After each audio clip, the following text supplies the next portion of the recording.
In this class, we're going from the general to the specific. That's really how we cover. Last lecture, obviously, we started very big. What do you want out of life? What's the big picture causality here?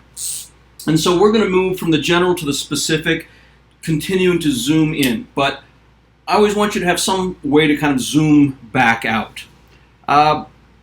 And that's actually a pretty useful life skill as well, in my experience, is the ability to think from the general and then reason to the specific.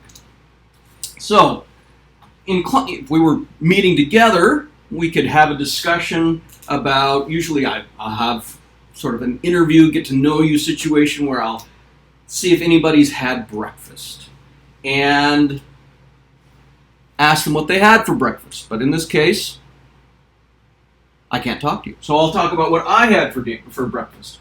I had a Danish. And I had, it was a cheese Danish from Costco. And I had some milk. Now, I didn't worry about breakfast. Now, obviously part of that was because as of last night, I had the Danish and the milk in my apartment.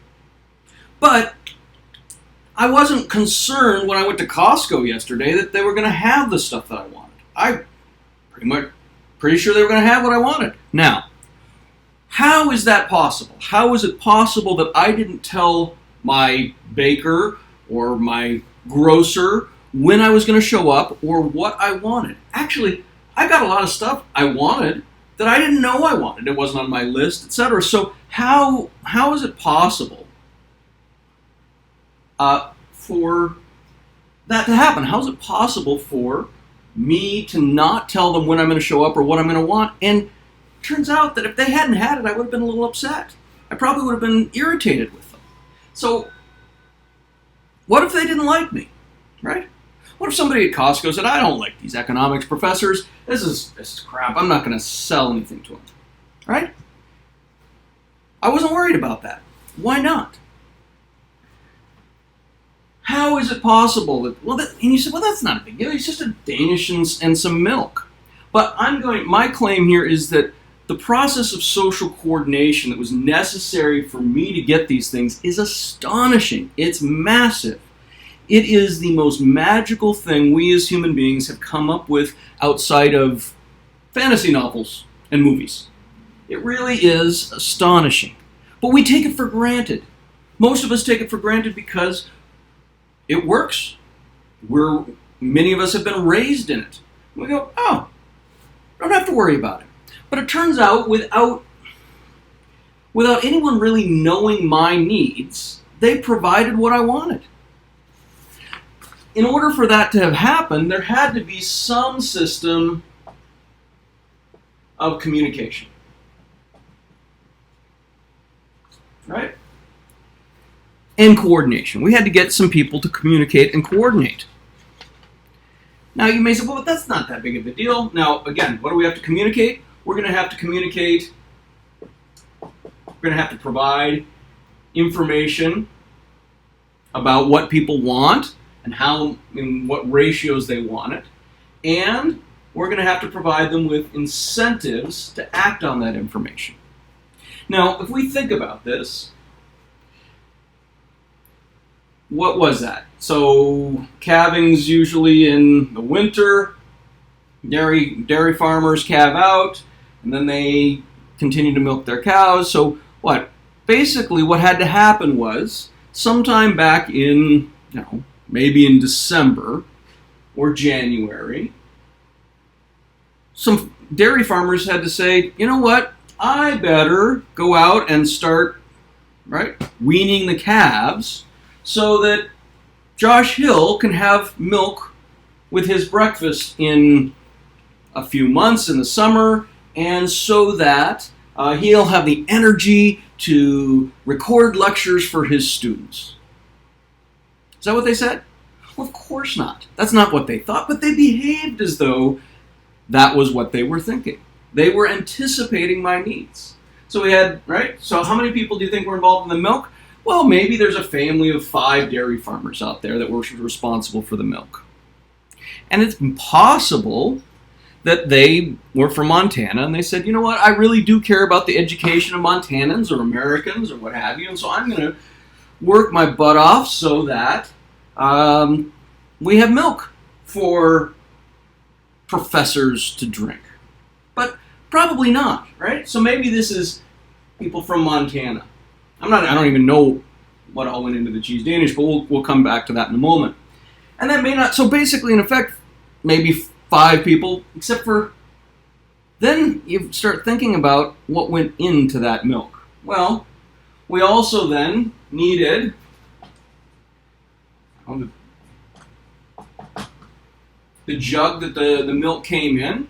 So that may be some, right? We need plastic. And then we're probably looking at oil for that. We're needing metal for the milk trucks. We're going to need rubber for the milk trucks. We're going to need metal for the pasteurizers. We're going to need natural gas. Maybe we'll just focus on the milk, something so simple. Natural gas. Right now we're talking maybe some of this came from the Bakken, but there's also a chance that maybe this came from Saudi Arabia, right? How many people are involved there? Probably at least a couple thousand. We've got the metal that went into the trucks and the vats. Maybe that's from Australia. And there's, right, metal miners over there. There's a lot of iron ore, so we're looking at maybe another 1,000. Then, of course, you have the refinery. Up here you've got the refinery, but right now we're looking at probably 10,000 people to get the metal and get the trucks, and then that probably goes up to 100,000 once we get in, well, right? Once we get the ships necessary to ship that around the world, and then the natural gas, where's that come from? We have miners, right? Liquefied natural gas, maybe that's in the Emirates. You start looking at this, you start exploding out this process. Of course, I then also didn't drink the milk out of my hands or the jug. Not, of course, I've sometimes done that. But I did pour it into a glass this morning, right? And where did the glass come from? It's a fairly complex process. And then how was that manufactured? And, oh wait, we're also ignoring the grocery store. You start to take this seriously, and it turns out that we're probably up into the millions of people necessary for me to get my milk, if not the billions of people necessary for me to get my milk. Just my milk. Right? And people had to make trade-offs of how much oil should be used for plastic and how much of it should be used for fuel. Or maybe that's actually usually they're not necessarily the same, right? But maybe how much oil should be used for heavy diesel for shipping ships, and how much should be used for gas for milk trucks. And think about this: millions, if not billions, of people had to coordinate their behavior with each other. We had to get the right things in the right amounts to the right people at the right times. So there had to be some system of communication, some system of coordinating all of these people's behavior. Right? Millions, if not billions, of people across hundreds of years, really, by the time we go back to the engineering necessary for oil refining and natural gas liquefaction and all of these sorts of things. And so something just as simple as milk requires somehow we have to have a system of communication that provides people with information as to what products to produce and provides them with an incentive to act on that information. And it turns out, if we don't have a system of communication like that, this thing that we take for granted is going to fall apart. Turns out this system doesn't always work. If any of you have lived or traveled in developing countries or poorer parts of the world or just even different parts of the world, things don't necessarily just work, right? When I was living in Togo, I would go into the shop and say, I would like some butter. And they'd say, we do not have any butter. I said, well, can you get some butter? And they said, well, maybe. I say, I will be back next week. Have some butter for me. And they said, okay, we'll try. I came back the next week and they didn't have any butter for me. Now, they clearly had the information, and maybe I hadn't figured out how to provide them with the incentive structure, right? So I said, here's the deal. I'll pay you a lot of money. I'll even give you some up front if you get me butter. And sometimes they would have, I'd come back the next week, and they still wouldn't have any butter. Not because they didn't have the information or the incentives, but it turns out there's this complex process that's necessary. There's millions and billions of people necessary for that process. So if you stop and think about it, this is really the central puzzle of economics, is how does this work? You could say that economics is a study of social coordination or the lack of it, right? I'm not sure when the last time I went to a shop was and they didn't have something. I've come close, but yeah, I mean, most of us remember the times when it doesn't work in this country. But in other parts of the world, I remember the times when it did work.